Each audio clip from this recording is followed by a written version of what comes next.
But this article here is about the Cargill and Gates Foundation. Remember, it's through foundations that bypass governments and then eventually make partnerships with governments because they're told to. And so the governments are told to by the guys who own the foundations and the governments. So the Gates Foundation Cargill paper, it says, September 2010. It's the 1st of September. And you can download this whole paper, as they call it here, a PDF form. Soya, they're going to soya big time for Africa, you see. And it's Gates Foundation and Cargill paper project. The soya models implies a war against the population, the emptying of the countryside, and elimination of our collective memory in order to shoehorn people into towns and convert them into faithful consumers of whatever the market provides. The impacts of this model go beyond the borders of the new soya republics.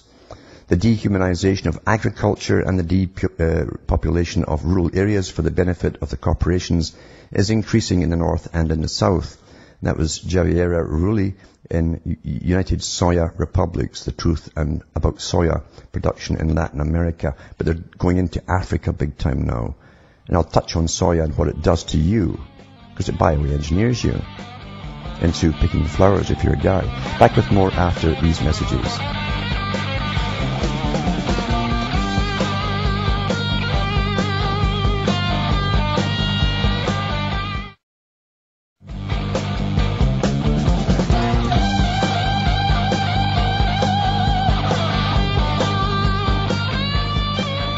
Hi folks, I'm back and we're cutting through the matrix. Talk about soya too. One of the many things that were weaponized a long time ago, and I mean weaponized. If you want to take down populations and bring down the populations, and remember too, Rockefeller and one of their partnerships recently released a report that called for it was rapid depopulation as opposed to the slow takedown of sterilization. Rapid depopulation they called for. And remember, these philanthropists like the Gates and all the rest of it are in with Oprah and all the other philanthropists, you see. They're banded together, put incredible sums of money which they float on the stock market into their green projects, which happen to be aimed mainly at third world countries, and it's all to bring down their fertility rates. That's their main concern. That was mentioned at some of the meetings they had in the States, the same club, you see, the Gates and Oprah and all the rest of them. Overpopulation was their biggest concern. Here they are into other fields supposedly to be made superstars and get big followings. And once they've made them superstars, they come out with a political agenda that's always the same agenda. Isn't that a coincidence, eh? Anyway, soya. And here's from an article when the mainstream media eventually started to pick it up. They ignored the reports for years. This is from Sunday, the 7th of November, 2004, from The Observer. It says, on a clear winter morning in Belfast, Dr. Lorraine Anderson was nearing the end of her doctorate research project. She spent weeks hunched over the microscope looking at samples of sperm. But whatever turns you on, I guess. Anderson was trying to figure out what made some sperm move slower than others. As a specialist in reproductive medicine at Belfast Royal Maternity Hospital, she was particularly interested in why some samples move so sluggishly that they would have trouble reaching the fertilizing an egg. It says she knew that a sperm's motility, as they call it, that's how it can move, was one of the critical factors in fertility. It doesn't matter how many sperm a man's got. If they can't get from A to B, there's little chance of reproduction, she says. And remember, too, that's the same for bisphenol A. That also does it. It's in all your plastics and your water and all the rest of it. Massive attack going on for years. Anyway, Anderson's eureka moment arrived when a complex analysis of the samples she was working on revealed that the seminal liquid surrounding the slower-moving sperm contained chemicals called isoflavones. These compounds are also known as phytoestrogens or plant estrogens. They're synthetic estrogens, because they mimic estrogen, the powerful female hormone. Remember they made a big push, oh, God, eat soya, it's better for your health, blah, blah, blah. Well, from their point of view, at the top it was. We'd all start getting sterilized, and that was better for our health, according to them. These highly active compounds are found in large concentrations of soya. Indeed, such are the doses of these chemicals. A woman drinking 2 glasses of soya milk a day over the course of a month will see the timing of her menstrual cycle alter. it's been estimated that infants who are fed soya formula exclusively receive an amount of estrogen equivalent to 5 birth control pills every day. And you wonder why you have all these men's clubs about them. Sure, I say men's clubs too.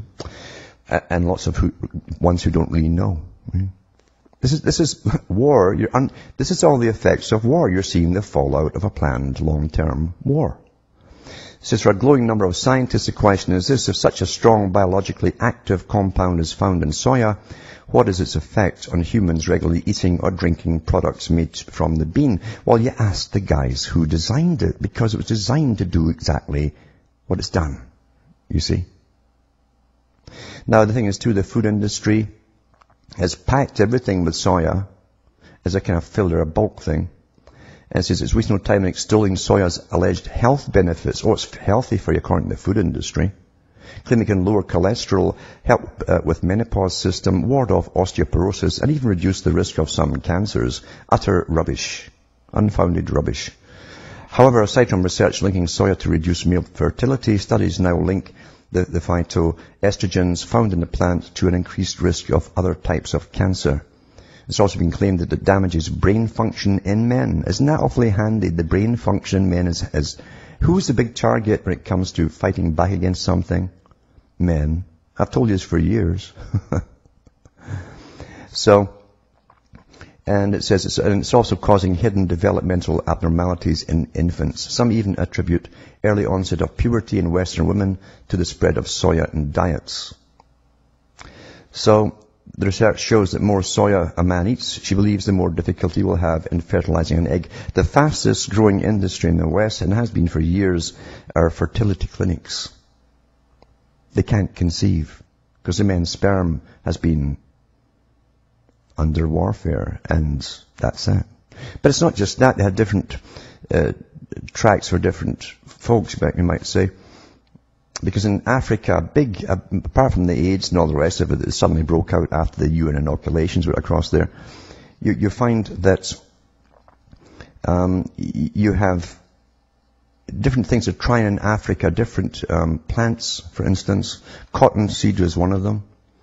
And from that particular plant as well, they found it has the same effect as soya. It kills off the sperm, destroys it, and so on. But it also might cause damage to the brain. So it's awfully handy. Awfully handy. People will never forget that you're really living under warfare. And if you want to eat stacks of soya, just go for fast foods. It's packed with it as a filler. Even the pills that you take, even a lot of the healthcare pills, use soya flour as the bulk of it, to bulk it up. It's in everything.